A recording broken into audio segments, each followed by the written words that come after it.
cooperating with us today. It's raining. Today's my kids' first day of school after a long summer break. It was bittersweet. We're so happy to have them in school. But of course, it's been busy getting everything settled and everything bought. So I'm sure those of you who are watching who have little kids are also very, very busy getting settled back in after a long summer break. In terms of most popular question is immigration reform. There has been no immigration reform. Somebody actually just texted me like last week, hey, I know you're an immigration, someone I know socially. I know you're an immigration attorney.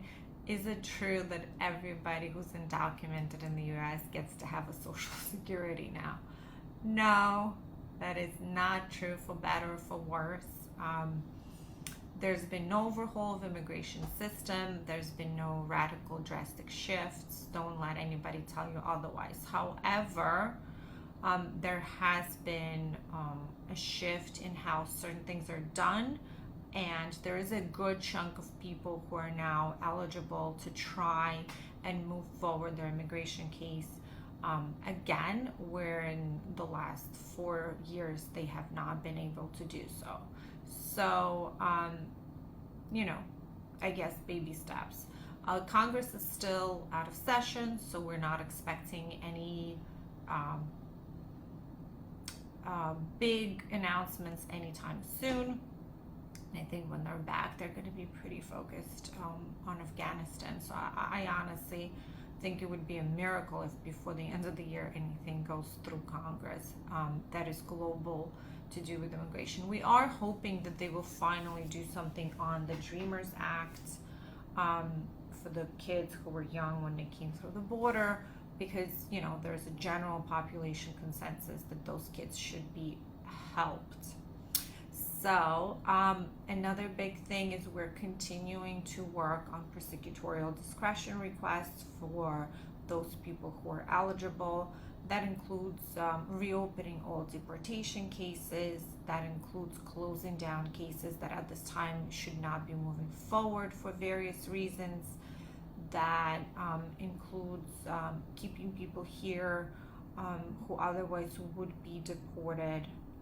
So we are working hard, and there's a big chunk of our clients who are taking opportunity and advantage of this newfound resource. If you have a complicated case, chances are I would need to speak one-on-one with you.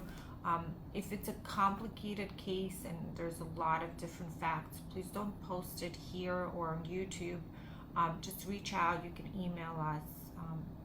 You can even direct message us. We will answer those questions for you. Right, so last week we talked about sort of like introduction to naturalization process, and I'm proud to say that since the last video we had a few people who did become citizens, and it was very, very, very, very exciting for us. We love when that happens, even though our journey with the person once they have a citizenship certificate is pretty much over, unless they fall in love or they decide to bring their parents here. Then of course we're happy to continue the relationship. But it is a very proud moment for us when a client gets their U.S. passport. So what are the issues and complications in the citizenship naturalization process? Let's start with a really big one, which is marriage to a U.S. citizen. The rules for getting citizenship if you're married to a U.S. citizen are the same except for the timing. What do I mean by that? If you got your green card, you typically have to wait 5 years, and you can file for your citizenship 4 years, 9 months after you became a resident. But if you got your green card through marriage to a U.S. citizen, you can apply for citizenship 2 years and 9 months after you got your green card, which is a big deal for a lot of people. That cuts the processing time in half. the wait time in half, the processing time is the same. However, a lot of people misunderstand the meaning of married to a U.S. citizen. What it means is that you not just married on paper, but you are actually living together. You are a legitimate married couple. And the immigration services will ask you to provide evidence that you have been together with a U.S. citizen, living, combining finances, the whole married couple thing, when you are filing for your citizenship. If you are in a rocky relationship, or you've been splitting up, or you should definitely just wait the extra 2 years, because you will end up losing time and money. We've had more than one case when people said, yes, we're married to a citizen, let's file, and then we come to find out, once the paperwork already started and things need to be submitted, oh, we're married, but we're not really married. We're kind of together, but we're not together. No. If you're filing based on marriage to a U.S. citizen, 2 years, 9 months after becoming a resident, you have to provide evidence that you are actually married. That's number one. Let's see how many we're going to cover today. Number 2 is taxes. Part of showing good moral character is paying taxes. You have to pay your taxes. We tell people to bring the last 5 years of your tax returns with you. Now, there are instances when the immigration officer doesn't ask for them. However, you should. And there is a question on the form whether you owe any back taxes, which means if you made income and didn't file taxes, you owe money. If you have penalties with IRS, you owe money. However, if you can show that you are in repayment process, you're in talks, you have a conversation with IRS, or your accountant is working things out, that's different, right? You are paying money back. So we've had some of those issues, and people did become citizens because we were able to show that even though there is money owed to the government for taxes, the people are taking care of that. Child support is a big one. If you've been ordered by a judge to pay child support, first of all, let's start with the fact that there's a question on the form whether you have failed to support and pay child support or alimony. Of course, if you have no order that is being enforced and it's all word of mouth and you say yes, it's all questionable. But if there's an order of child support and you do not pay it, not only are there repercussions for you personally, because not payment of child support can even result in arrests and has in the past, but it also is a factor that can prevent you from becoming a citizen. So that's a big one, right? So that's 2 and 3 that we covered right now.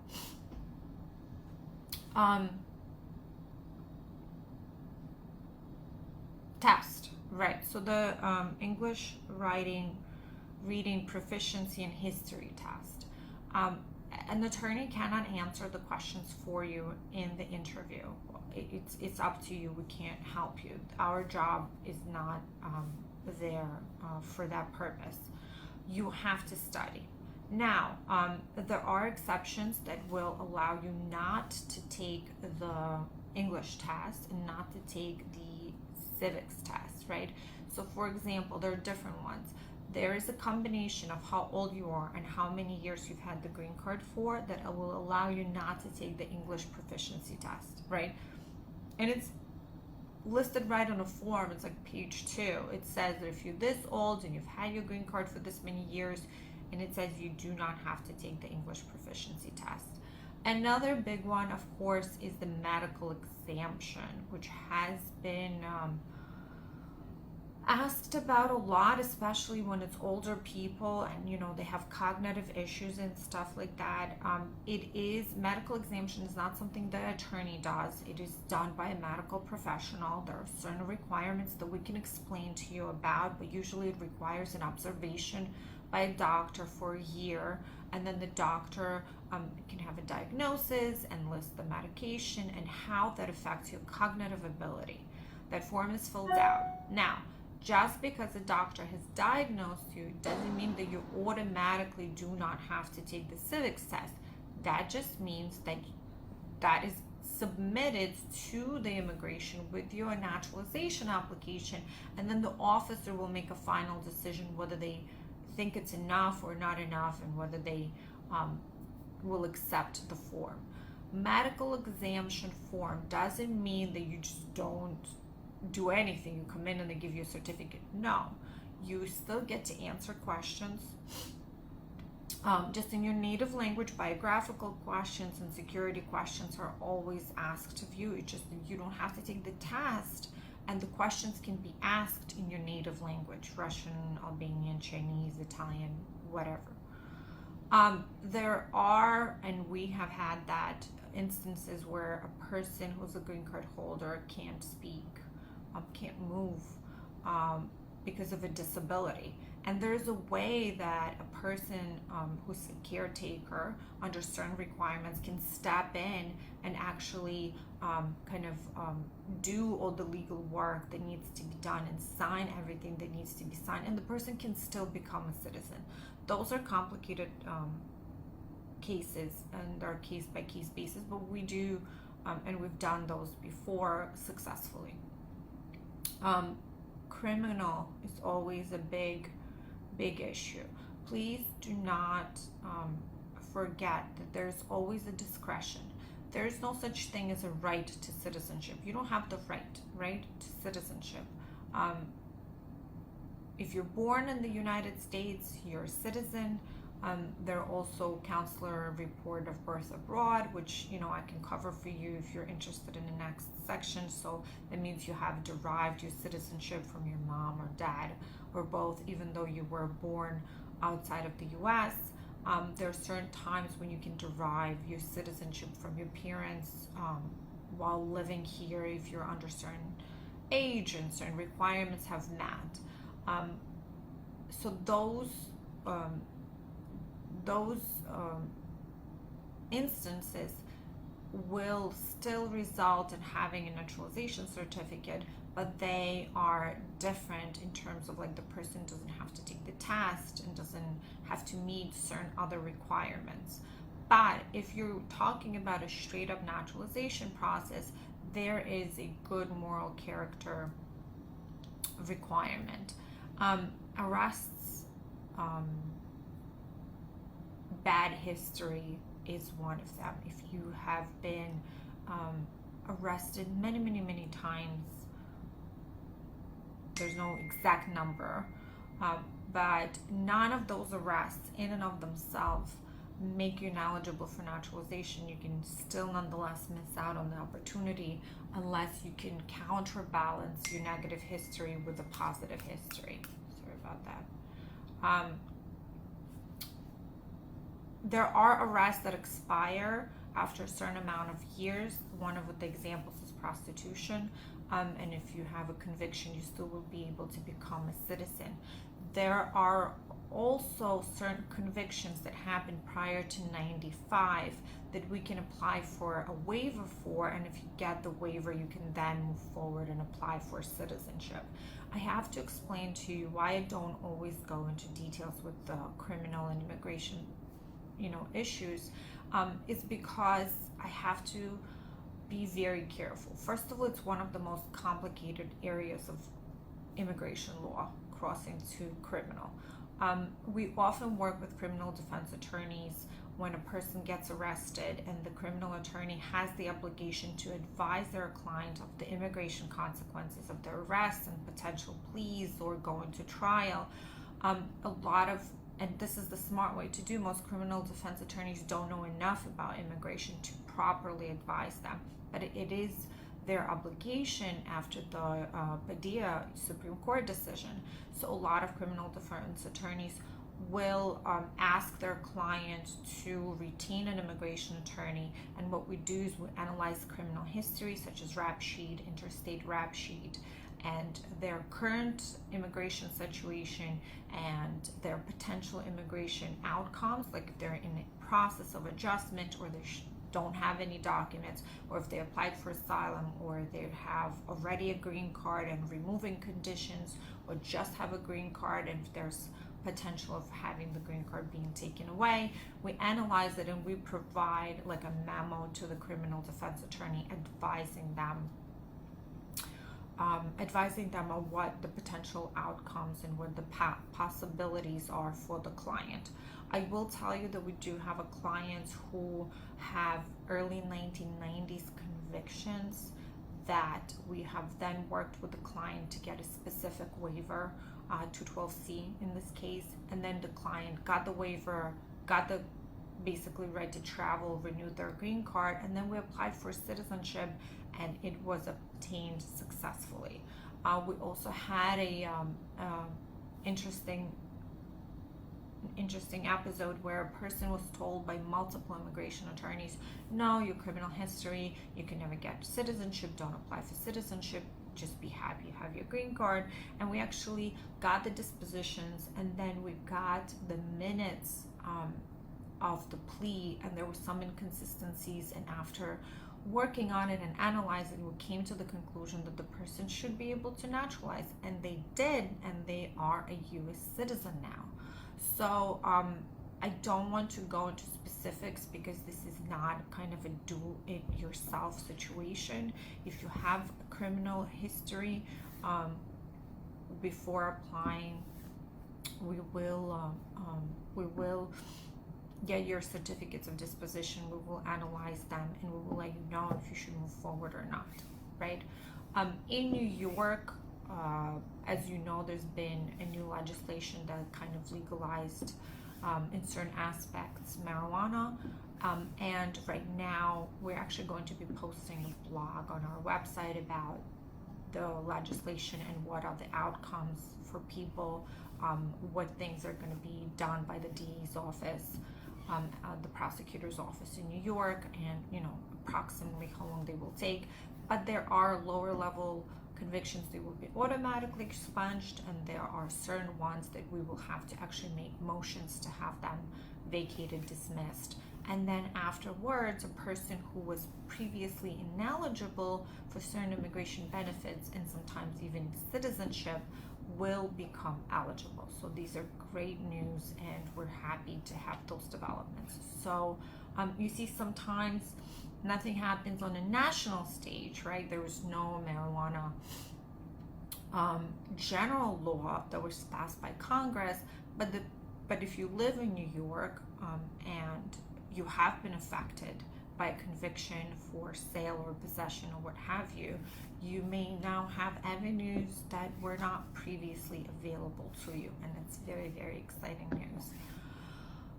In terms of court, things are slow, but they are taking place. We are having very, very slow hearings in New York and New Jersey. They're kind of just trickling down. It's hard to get answers because sometimes the staff do not know themselves, and sometimes things change so fast that we don't know from day to day if the court hearing is going to go forward or not. That doesn't mean we don't know what we're doing. We just have to work in the situation because it's not like it used to be before. I can't walk into court and ask for a clerk's office, judge's clerk, and just, law clerk, and just talk to them. People are working in and out, they're working remotely, judges are covering. There are all of these complicated situations that are going on. So I know that sometimes it seems like, why doesn't she have the answer? It's not because I don't know, it's because I don't know in that exact moment. As soon as information becomes available, we do try to let you know, post here and keep you informed. So things are happening, but very slowly. I think that's enough for today. I'm gonna talk about a very interesting topic next week. I want you all to tune in. I'm going to talk about myths in immigration law. I will tell you some of the biggest things that we hear almost daily or weekly that are definitely not true, and things that you should definitely not fall for. So I hope you get to tune in next week, and I will try to disassemble some of these myths and lies.